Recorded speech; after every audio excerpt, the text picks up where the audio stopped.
Hello YouTube, Triumph Guy here today, and I'm going to be changing the drop links on this Ford Transit. Now, hopefully for me, it's a nice easy job. I've done drop links loads of times, so I can tell you that actually a lot of the times they can be a bit of a nightmare. But for you, hopefully it's a nightmare, so you see the multiple ways you can remove these drop links. So let's get to it.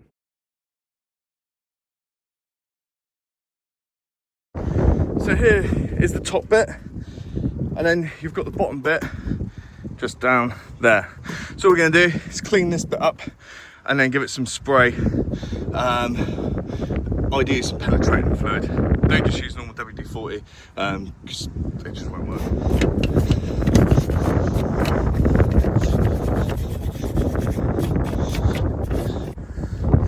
So yeah, using WD-40, I know I just slagged it off earlier, but it's the penetrate version, so it'll work.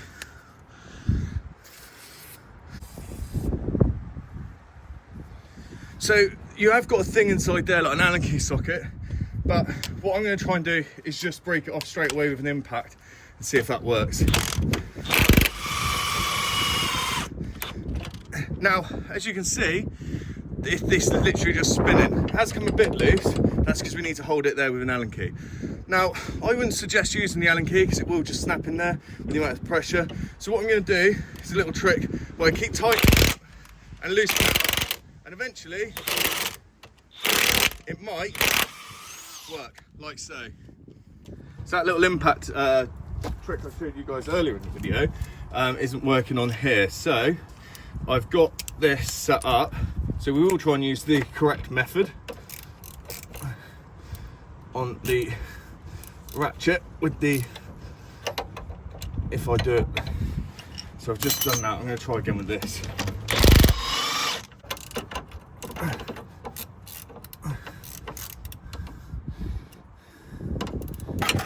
Now, a lot of cars, the bottom one is always a bit of a nightmare to get to. So all I'm going to do is I'm going to use an aviation spanner on that, which will give me a little bit more leverage. And what you can do is actually just try and snap this off. So what is an aviation spanner, you ask? It's a very long double ring spanner. So I'm going to use the 19mm on that bit. And I'm just going to go lefty-loosey and see if that works. In this case, we're obviously going to have to bring it upwards.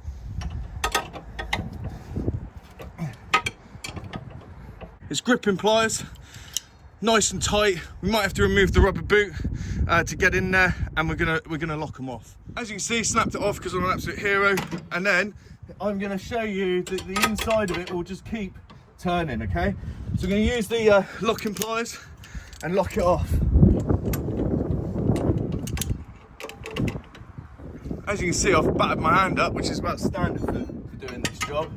And then look, I'm just gonna do that. With that locked off, and I'm just going to keep working that nut off. Okay, this is the second technique you can do. Now if this technique doesn't work, you can get an angle grinder in there and just angle grinder it off. That absolutely works. That's sort of the last bit, or just a little metal saw. Again, you can do. But there we go, BEA beautiful, she's off. So I'm just going to reinstall the new one now. So we're now going to fit the new one. They are supposed to be torque tightened, but the issue you're going to have with that is torque tightening using a spanner. So you need to use a crow's foot. Now I don't actually have one of them, so all I'm going to do is just give it a load of uggers, and that should be good. I'll put the torque spec on the screen now, so if you do want to torque tighten them, then you will have that torque spec. But yeah, it's a bit of annoying. It's a bit annoying. But obviously it is what it is.